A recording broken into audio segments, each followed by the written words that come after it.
கேரளாவில் பேருந்தில் பயணித்த போது தீபக் என்பவர் தன்னை உரசியதாக கூறி பெண் ஒருவர் தனது சமூக வலைதளத்தில் வீடியோ வெளியிட்டார்.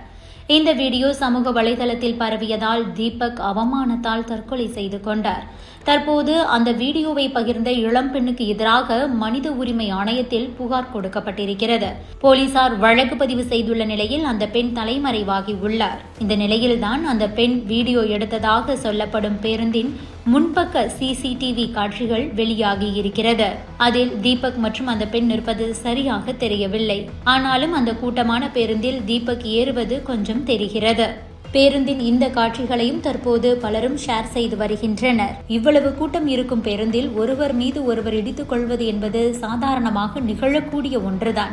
அதுவும் அந்த பெண் தான் தீபக் அருகில் சென்று நின்று வீடியோ எடுத்துக் கொண்டிருக்கிறார் என்று பலரும் சொல்லி வருகின்றனர். தீபக் உள்நோக்கத்தோடு அந்த பெண்ணை உரசுவது போல தெரியவில்லை. இறங்கும்போது பையை எடுக்கும்போது தெரியாமலேயே அந்த பெண் மீது கைப்பட்டது போலத்தான் இருப்பதாக பலரும் பதிவிட்டு வருகிறார்கள். இளம்பெண் வீடியோ வைரலாக வேண்டும் என்பதற்காகவே அந்த பதிவை போட்டிருப்பதாக சமூக வலைதளங்களில் குற்றச்சாட்டு எழுந்துவிட்டது. இது குறித்து ராகுல் ஈஸ்வர் என்பவர் டிஜிபிக்கு புகார் அனுப்பியிருந்தார்.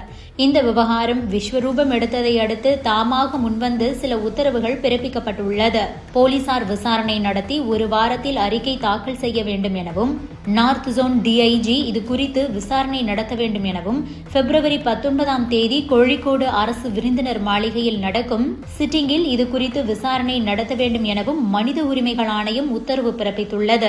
இந்த நிலையில்தான் தற்கொலை செய்து கொண்ட தீபக்கின் தாய் கன்யகா அளித்த புகாரின் அடிப்படையில் ஹிம்ஜிதா முஸ்தபா மீது தற்கொலைக்கு தூண்டுதல் உள்ளிட்ட பிரிவுகளில் கோழிக்கோடு மெடிக்கல் காலேஜ் போலீசார் வழக்கு பதிவு செய்துள்ளனர். வீடியோ வெளியிட்ட இளம்பெண்ணுக்கு எதிராக சமூக வலைதளங்களில் கண்டனங்கள் எழுந்ததை அடுத்து அவர் தனது சமூக வலைதள பக்கத்தை டீஆக்டிவேட் செய்திருக்கிறார்.